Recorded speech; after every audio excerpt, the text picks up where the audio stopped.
Welcome to another edition of Latino Paradox. With me is Ruben Navarrette, Syndicated Columnist, and I'm Arnold Torres. We're going to talk about a very interesting topic, very, very appropriate for Latino Paradox, and that's Kevin De Leon, the California Senate Pro Tem leader, announcing his candidacy for the U.S. Senate, running against an extremely well-known and very long-time sitting U.S. Senator, and that's Dianne Feinstein. A perfect example of the Latino Paradox. So, Ruben, let's start. How is this a good example of the Latino paradox, Ruben, Kevin's candidacy for U.S. Senate? Right. So, Arnold, the whole idea of the Latino paradox is sort of this deceptive nature of Latino power. The idea that you have a huge population of people. In the state of California, you have 39% of the population is Latino, and it's only going up from here. So there's this sense of why aren't there Latino officials in top positions? Why don't you have a Latino U.S. Senator, Latino governor? Why hasn't it happened up to now? So the paradox asks, why don't we have political power to match our numbers? And I think in the context of the Kevin De Leon challenge to Senator Dianne Feinstein, which is a huge thing, you don't often have people challenging within the party like this, in either party. I think what it says about the paradox, or the way it advances the notion of the paradox, is that it does make people wonder why this is even an issue, why we don't have a Latino up to now in these positions, why the last two senators from the state of California, Dianne Feinstein and Barbara Boxer, both came in 1992. That's a long time ago. Now, obviously, Barbara Boxer's retired and been replaced by Kamala Harris. But I think that this whole discussion about Kevin De Leon and Dianne Feinstein makes Latinos wonder, okay, now why aren't we having this conversation? Why didn't we do this 10 years ago, 15 years ago? What's taken us so long to get to a point where we can actually occupy one of these seats? Well, I think you said it very well in the beginning. You said this is an examination, Latino paradox, of why we don't have the power and we have the numbers. This is a prime example. Here we're trying to elect a Latino to actually reflect the power that we have, when in fact our numbers in California we have the power, and we've never used it the right way. We've never been able to actually put the pressure on Feinstein and Boxer to really advocate much more inclusively for the agenda that affects more than 1/3 of California's population, which are Latinos. So I think it's a prime example of how we've not been able to do it, and how we're depending once again on one Latino to somehow save our credibility. I would ask you a question, though. I would ask you why we haven't been effective in putting pressure on Feinstein and others. My answer would be that we are not united around common goals, that we are both Latinos in favor of education reform and against education reform, that we are splintered, and so we don't have the ability to pressure these electeds. What do you think? I think that's a good example. I think it's also the fact that we don't spend enough time really dealing with our own community. We kind of talk over our community. We take it for granted. We assume that they're going to vote, knowing full well that we're terrible at voting. Central Valley doesn't register, very, very low registration and turnout numbers. LA doesn't turn out the way that they should. Everybody's always kind of playing this game, and that's part of the problem with Latino paradox. We spend more time talking BS than we actually start delivering on those kinds of things. And I think that's really the reason. We just don't invest excuse me, the kind of time and money and energy that we have to really recognize that we've got to do the heavy lifting, not somebody outside of the community. Right. Now, how do we get here, Ruben? Let's combine it. How do we get here, and what happens if he wins or if he loses? We got here because Latinos have made some really bad choices in the past politically. One is, as you said, they don't vote as often as they should. They don't register as much as they should, or vote when they are registered. More importantly, I don't even care if they do vote, if they vote wrong.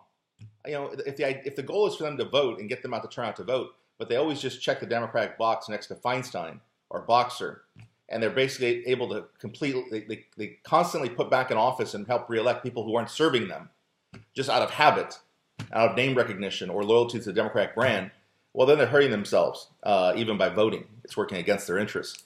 So I think it was a combination of those two things. In terms of whether he wins or loses, I think if Kevin De Leon wins, first of all, listen, I don't think this is going to go to the distance. I told you this earlier in the week.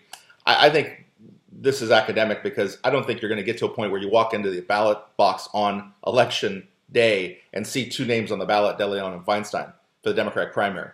I think either Dianne Feinstein will drop out beforehand and just say, hey, it's not worth it. I'm 85 years old, or I'm going to be 85 when the election rolls around. I'm not going to put up with a long campaign.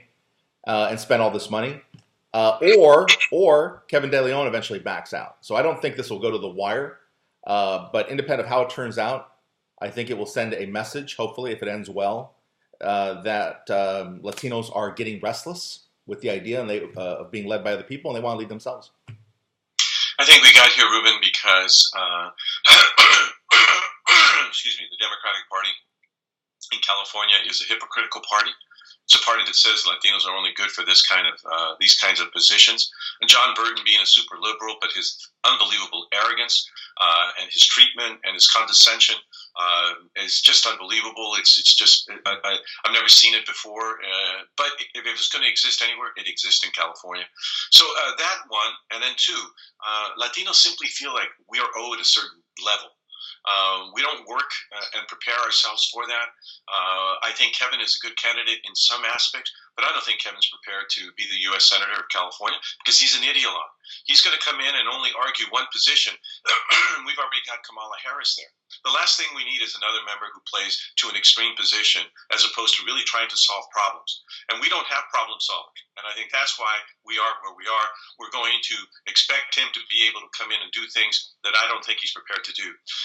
I'm going to differ. Let me say I think he is prepared to do it because we're not talking about rocket scientists here or being a brain surgeon. Being a U.S. Senator, we had Dianne Feinstein and Barbara Boxer in the Senate for more than 25 years, and those two are dumber than a box of rocks. So okay, but therein lies the point, Ruben, that the standard is not Barbara Boxer and Dianne Feinstein. The standard's got to be somewhere different. And it can't be just Kevin De Leon. There's got to be a standard that Latinos develop that we shoot for. That's a standard that's going to be good enough for our community, but it's going to be good enough for the rest of the state. Because we've had senators, we've had elected officials who basically say they govern all, but they ignore us significantly more. And you can't keep ignoring more than 1/3 of the population, and that's exactly what we kept getting. And so now we can't turn around and do the reverse. We can't turn around and pay attention only to 1/3 of the population and ignore everybody else. And that's the game that I think Kevin's going to be playing. I agree. But I think if he wins or if he loses, the paradox is reinforced. Okay. Latinos, you can't even elect your own. Right. I think we will go the full route. I think it will come down to the general. There is no Republican that they're going to put up. The Republican Party is becoming even more obsolete, especially after having Steve Bannon speak to their convention. Wait, back up. You said forget the Republicans. I'm talking about the Democratic primary. No, I think you're going to get. Don't forget, you have the two that are going to be. Oh, that's right. It's not for the Senate.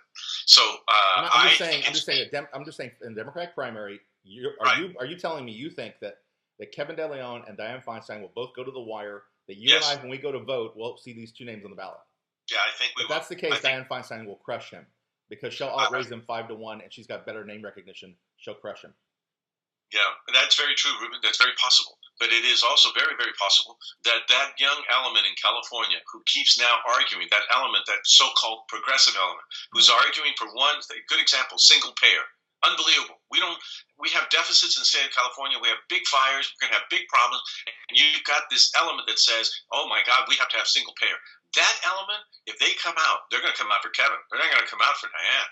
And it's going to be a question of energy and maybe the concept of Latinos actually turning out to vote, maybe that'll be enough for them to come out. I doubt it, but that's why I think it's going to go down to the wire. People are looking for a change, and California is the state that constantly is presenting it, and they've already elected Kamala, and we'll see if they can elect Kevin, which I don't think is going to be in the best interest of the state of California. I think it's a good narrative, but I think the reason the money is important in politics isn't just because it puts you on television, but because it allows Dianne Feinstein to create these very nice and fictional ads that go on television that convince Latinos that she is the candidate of change, that she in fact has done all these things, convince young people on single payer and others.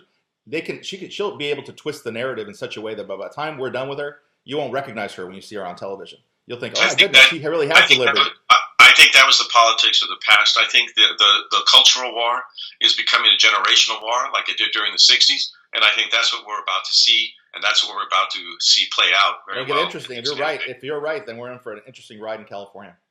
Well, listen, ladies and gentlemen, we could go on forever on this one because there's a lot to it. We thank you for tuning in. We hope you'll watch it, and we see you next week. Thank you very much. Thanks, Ruben.